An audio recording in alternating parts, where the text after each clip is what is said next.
In a world that's always looking for answers, for guides, for someone to show the way. Imagine a figure who, well, didn't just stand apart, but actively took down the very stage built for him. A man who refused pedestals, famously saying, "Truth is a pathless land." Today, we're doing a deep dive into the profound and genuinely liberating teachings of Jiddu Krishnamurti. Our aim here is really to unpack his core insights. We're drawing from a great overview of his timeless wisdom, trying to figure out why his message still hits so hard today. Yeah, what's really striking about Krishnamurti, I think, isn't just that he had new ideas. He fundamentally challenged the whole concept of spiritual authority, conventional wisdom, the idea that you find truth by following someone else. It was incredibly radical then, and yet somehow it just cuts through all the noise we have today, all the advice, with surprising relevance. Okay, let's unpack this. So who exactly was this revolutionary thinker, J Krishnamurti? His story starts back in 1895, small town in India, but it quickly takes this almost mythical turn. As a really young boy, he was discovered, that's the word they used, by leaders of the Theosophical Society. Big spiritual organization back then. They were convinced he was destined for something huge, basically groomed him to be the next big spiritual teacher, a kind of world figurehead. They poured money into his education, built this whole movement around him, even started an organization, the Order of the Star in the East. Just for him, he was literally set up to lead millions. And then, right at the peak of his fame, with this massive global movement all ready for him, he just did the unthinkable. 1929, big gathering of followers. He gets up and publicly dissolves the entire organization, just like that. Rejects the role, rejects the whole expectation. And this is the absolute core of it all, the why behind his entire philosophy. He believed, with total conviction, that no religion, no guru, no leader, no system, none of it, however well-meaning, could actually bring a person to truth. It sounds simple maybe, but think about the sheer audacity of it. What's fascinating here is the immense courage, the profound conviction it must have taken to just dismantle this powerful global thing created in his name. Wow. Yeah, it wasn't just rebellion, you see. It was to underline his main point. Truth is individual. It can't be bottled up in an institution or sold. He was tearing down the very structure, holding him up, basically saying, look, the sky's open to everyone. And that act, that refusal to be the guru, it really does set the stage for everything else he taught, doesn't it? Right. It grounds his whole philosophy in this idea that real discovery has to come from inside, through your own direct experience, not by just following rules or dogma someone else laid out. It's all about self-discovery, not following footprints. This wasn't just biography. It was his teaching in action. Which brings us right to that famous statement, truth is a pathless land.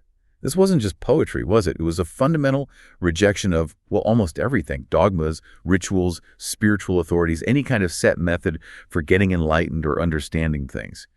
He argued these things actually block the way to truth. They create a system to follow instead of just inviting you to look for yourself. Exactly. For him, you couldn't find truth by following tradition X or guru Y or doing practice Z just so.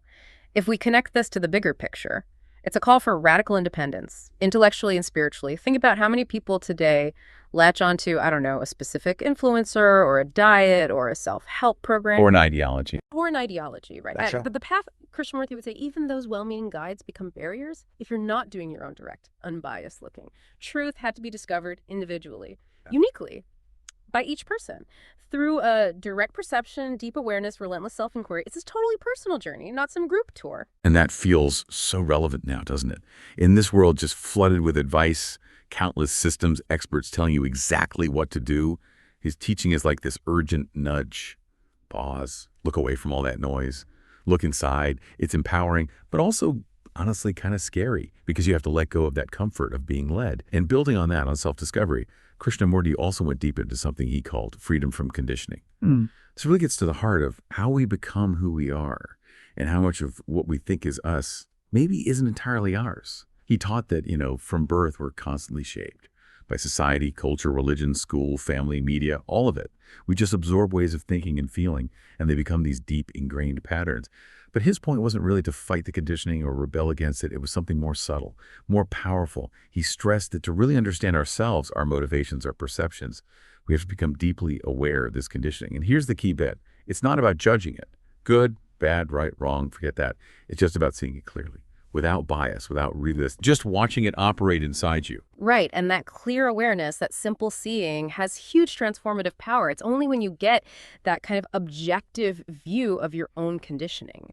That's when the mind can start to free itself. And it's not just childhood stuff, is it? It's recognizing how maybe societal ideas about success or happiness or whatever quietly shape our choices without us even noticing. It's why we might instantly dislike an idea, not because we've thought it through, but because we're conditioned to react that way. So this raises a really important question, I think, for all of us. How much of our reality, our thoughts, our choices is actually ours? And how much is just reflecting these invisible chains of conditioning? It forces you to look at the very foundation of who you think you are. That sounds, yeah, incredibly liberating, but also really challenging. I mean, for someone struggling with deep habits or anxieties, how do you even start observing without judgment? Especially as the conditioning itself is the lens you're observing through. It makes you ask yourself, what unseen things are shaping your thoughts right now? And how do you even begin to spot them without bias? Now, this next bit, one of Krishnamurti's most profound, maybe subtle insights. The idea that the observer and the observed aren't actually separate. Okay, here's where it gets really interesting. Think about it. When we try to watch our thoughts or observe our feelings, we usually imagine there's a me doing the watching, right? Separate from the thought or the feeling, like, I am angry, as if I and anger are two different things. But Krishnamurti taught that when you really watch your thoughts, no labels, no resistance, no trying to change them, you start to realize the thinker is the thought. There isn't some separate entity observing. The thinking itself is the observer. It's like trying to see your own eye without a mirror. The eye is the seeing. Yeah, but simply it's realizing that the part of you judging a thought or wanting to change it, that's not some separate higher you. It's just another thought in the same stream, like a wave trying to separate itself from the ocean. Or, I don't know, a hand trying to grab itself. And the outcome of realizing this is huge. It dissolves inner conflict. When you really get that the me judging the thought is part of the thought, that internal battle me versus my thoughts, it just starts to fade. That separation, which causes so much struggle, it collapses. You stop fighting yourself because you see the fighter and the thing being fought are actually the same process. Wow. Imagine just the sheer peace that could come from truly getting that the division between you and your inner stuff is, well, an illusion. It changes everything about how you relate to your own mind, from a battlefield to just integrated awareness. It's a tough concept to really grasp, I think, but the potential for inner peace is massive. Okay, so let's shift gears a bit from these deep ideas to how they apply more practically. Started with what he called the art of living. For Krishnamurti, this wasn't about following rules or a moral code. It was about cultivating a certain quality of being, moment to moment. And what did that mean? Well, living fully in the present, totally free from the baggage of the past, regrets, memories, hurts, and also free from anxiety about the future, all its unknowns, just seeing things as they are right now. And this art of living also involved two key things: relationships free from domination or dependency, where people meet as equals, no clinging, no control, no using each other, and maybe most crucially, nurturing a mind that's fundamentally quiet, deeply still. But, and this is important, fully awake. Fully aware of everything happening, inside and out. Which leads perfectly into another fascinating teaching, meditation without method. This is key because it's defined by what it's not. It's not about specific mantras, not about certain postures, definitely not about following some system taught by a guru. Exactly. It's the complete opposite of a structured practice, really. So many approaches involve doing something, a posture, a chant, a breathing technique. But Krishnamurti's meditation without method is about stopping the effort to get to some state. What it is, according to him, is just effortless awareness of the movement of thought. Simply watching thoughts arise and pass, no control, no suppression, no judgment. The crucial insight is this: a mind that becomes still, naturally, without force or technique, that is a meditative mind. What's so revolutionary here is the sheer simplicity, the directness. It kind of removes all the usual barriers and complexities people often connect with meditation. It strips away the doing and focuses just on being present with whatever is happening. That simplicity, it sounds almost impossible for minds like ours, so used to doing things to get results.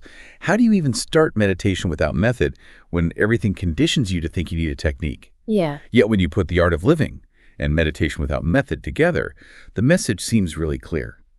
It's about cultivating this immediate, aware, unburdened presence right here, right now, in your everyday life, just observing. So what does all this mean for you listening? We've kind of walked through the main threads of Krishnamurti's unique message, haven't we? The absolute importance of self-discovery, the freedom that comes from understanding conditioning, both external and internal, and the really transformative power of just being aware in the present moment, seeing clearly. His teachings basically invite us to step back from all the noise inside and out and just truly see without the usual filter. And its relevance today, it Yeah. feels even more critical now, doesn't it? In our, let's face it, often pretty chaotic world, he had that powerful quote, "It is no measure of health to be well adjusted to a profoundly sick society." That just lands so hard today. It challenges us to question the norms we just accept. He's not asking you to fit in. He's asking you to wake up to a different way of being for yourself and, well, maybe for everyone. And in the end, his invitation is incredibly simple, direct. Observe, understand, and be free. He hammered this home, saying, discover for yourself. Don't follow me or anyone, just see. It's such a powerful echo of his whole philosophy, reminding us, as he said, the journey is yours and yours alone. So here's the thought to leave you with. In a world that's constantly shouting about what to think, how to feel, who to be, how might you personally begin to truly see for yourself? Free from the weight of what everyone else expects and free from those subtle hidden burdens of your own conditioning. What might change in your life if you really lived as though truth is a pathless land? Something to definitely ponder.